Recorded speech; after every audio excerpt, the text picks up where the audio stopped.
Assalamualaikum warahmatullahi wabarakatuh. Bersama lagi saya dengan Rizky Mega Saputra, SPD. Saya sebagai pengajar di SMP 1 Atap Nyugan. Halo semuanya kepada siswaku dimanapun berada. Pada kesempatan kali ini, saya akan membahas tentang materi interaksi sosial. Sudah pernah dengar?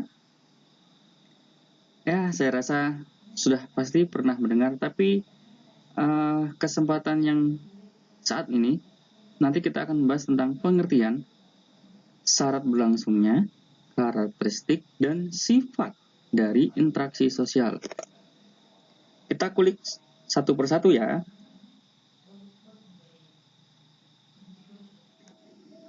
Kita lihat dari pengertian dulu. Interaksi sosial merupakan hubungan sosial yang dinamis, adanya timbal balik. Ya, ada 3 ya. Di antaranya individu dengan individu, individu dengan kelompok, maupun kelompok dengan kelompok dalam masyarakat. Bentuk interaksi sosialnya yaitu dapat berupa kerjasama, persaingan, pertikaian, dan konflik sosial.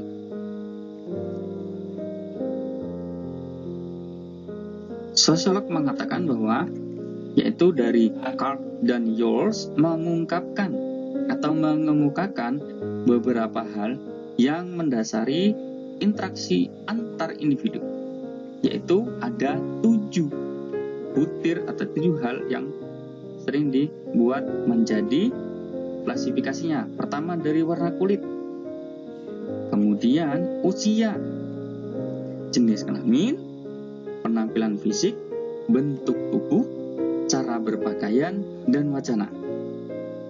Ya, jadi dari interaksi yang diungkapkan oleh Carp dan Yolles ada beberapa hal. Jadi seperti yang diungkapkan seperti ini. Oke, baik.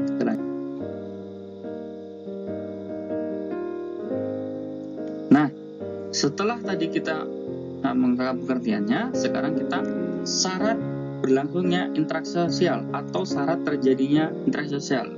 Pertama, harus ada kontak. Kontak itu apa sih? Ya, kontak itu ketika nanti ada pertemuan sosialnya. Kemudian yang kedua adalah komunikasi. Ya, komunikasi juga akan terjadi ketika mereka adanya interaksi, ada bincang-bincang, ada timbal balik, ya, ada bicara. Gitu. Itu syaratnya 2 harus terpenuhi, yaitu kontak sosial dan komunikasi. Nah, apa sih kontak sosial itu? Langsung kita lihat. Kontak sosial merupakan aksi seseorang atau tindakan seseorang atau sekelompok. Ya, sekelompok itu kan ketika ada 2 orang yang melakukan interaksi atau bincang atau bicara atau lebih dari 2 orang. Ya, itu yang disebut sebagai kelompok. Di sekelompok orang yang mendapatkan reaksi dari orang atau kelompok lain secara fisik maupun non fisik, baik langsung maupun tidak langsung. Ya, yang contohnya baik langsung maupun tidak langsung kita melihat sekarang adalah ada perkembangan teknologi menggunakan smartphone, media sosial, itu bisa kita melakukan namanya kontak sosial. Kok bisa? Iya, kita lihat kenapa disebut nomor HP yang disimpan itu adalah kontak HP, ya kan? Kontak smartphone, itulah mengapa disebut sebagai kontak ketika nanti ada terjadi komunikasi. Nah, kita lihat jika ada menurut prosesnya, kontak sosial dibedakan menjadi kontak yang primer, kontak yang sekunder, ya kan? Kontak primer itu langsung, ya kan? Langsung ketemu, langsung berbicara fisik. Nah, kontak sekunder itu nanti yang berbicara bagaimana itu nanti tetap terlaksana interaksi sosial, namun tidak langsung secara fisiknya. Kontak sosial yang kedua itu ditinjau dari sifatnya, positif dan negatif. Ini sudah jelas ya, kontaknya akan bersifat positif atau negatif. Ya, Itu dari kontak.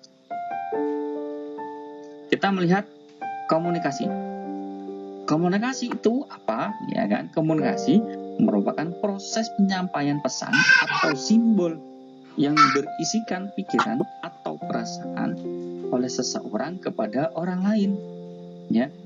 Nah, komunikasi itu ada 3 yang harus dipenuhi, ya kan? Pertama, ada orang yang memberikan informasi, ada pesannya atau informasi, kemudian ada yang menerima. Nah, istilahnya adalah komunikator itu orang yang menyampaikan informasi, kemudian pesan, dan selanjutnya yaitu ada komunikan. Nah, itu orang yang menerima pesan. Pada hakikatnya, komunikasi dibedakan menjadi 2, komunikasi verbal dan komunikasi non-verbal. Yang verbal itu bagaimana? Komunikasi verbal itu ketika nanti ada kalimat, ada sampaikan, ada pernyataan, ada omongan, ada pembicaraan, itu menggunakan verbal. Nah, gimana sih kalau yang menurut non-verbal? Nah, komunikasi verbal itu biasanya kita melihat kita contoh gampang, kita lihat dari simbol-simbol. Misalnya apa? Nah, ketika perempuan menggunakan jilbab itu bisa menawarkan sebagai komunitas bahwa sebagai komunikasi bahwa orang itu beragama Islam, ya. Atau kita melihat di beberapa candi itu kan meskipun tidak ada seperti pernyataan, tidak ada suratnya, tidak ada tulisannya, itu kan hanya berupa simbol-simbol, dia bisa menjelaskan bahwa pada zaman dahulu menceritakan tentang kejadian-kejadian di kerajaan-kerajaan tertentu. Nah, itu komunikasi yang non-verbal. Nah, selanjutnya menurut arahnya. Komunikasi dibagi atas komunikasi 1 arah, komunikasi 2 arah. Contoh gampangnya, kalau komunikasi 1 arah, ketika guru di depan hanya menyampaikan kepada siswa tanpa siswa ada respon. Nah, kemudian gimana kalau komunikasi 2 arah?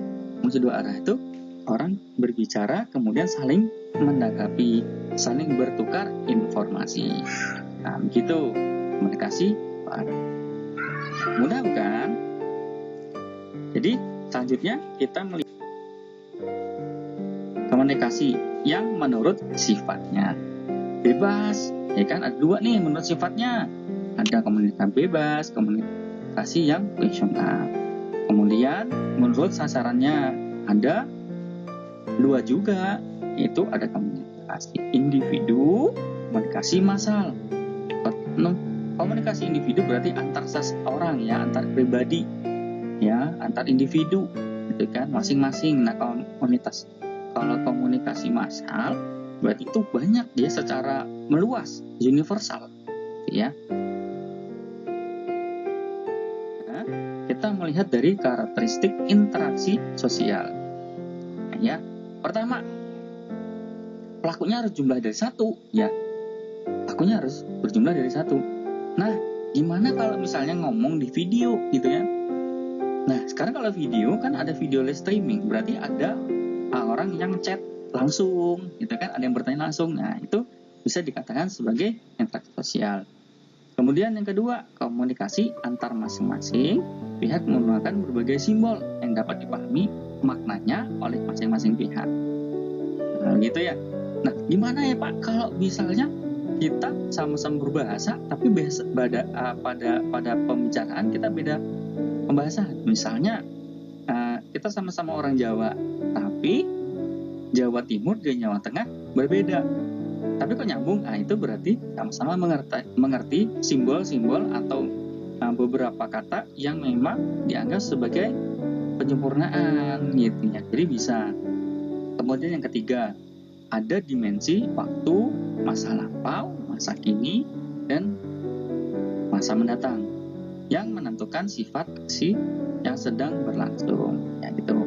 Keempat, suatu interaksi sosial dipastikan memiliki tujuannya tertentu yang ingin dicapai untuk melalui pelaksanaan. Jadi meskipun kita omong kosong dan sebagainya, kan tetap ada tujuannya tuh, ya kan? Tujuannya apa sih? Ya, kita saling berbagi informasi. Kemudian yang kelima, interaksi sosial didasarkan atas status atau peranan, ya, yang dimiliki seseorang atau sekelompok. Status itu apa sih, Pak? Gitu. Status adalah sesuatu yang dimiliki oleh seseorang, nah, atau kedudukan seseorang, gitu ya, statusnya. Makanya di sosial media kita sering ada status. Nah, statusnya apa tuh? Jomblo, ya kan? Atau dimiliki seseorang atau sebagainya, itu status. Ya kan? Misalnya kalau di KTP ada status menikah, tidak menikah. Ibu mana? Ibu mana? Kemudian peranan yang dimiliki. Selanjutnya, sifat interaksi sosial direncanakan aksidental. Kemudian yang kedua ada berulang namun tak berguna. Teratur, tidak direncanakan namun umum. Yang keempat, rancangan dan aturan oleh suatu kebiasaan atau peraturan tertentu. Ya, resiprokal yang selanjutnya. Nah, gimana? Sudah paham tentang interaksi sosial? Sedikit kita bahas tadi. Nah, untuk lebih pahamnya, silahkan siswa-siswaku untuk menjawab pertanyaan ini, kemudian dijawab nanti menggunakan grup WA, ya WA grup, atau menggunakan sosial media, atau nanti juga bisa menggunakan Google Classroom yang telah kita sepakati. Ya, yang pertama, apakah yang dimaksud dengan interaksi sosial? Nah, itu berarti berkaitan dengan pengertian. Kedua, apakah syarat berlangsungnya interaksi sosial? Tadi sudah jelaskan juga. Oke. Nah, pertemuan kita sampai saat ini sudah selesai dulu. Nanti akan kita lanjutkan selanjutnya dengan materi-materi yang lebih baik lagi dan bisa mudah dimengerti. Saya akhiri. Assalamualaikum warahmatullahi wabarakatuh.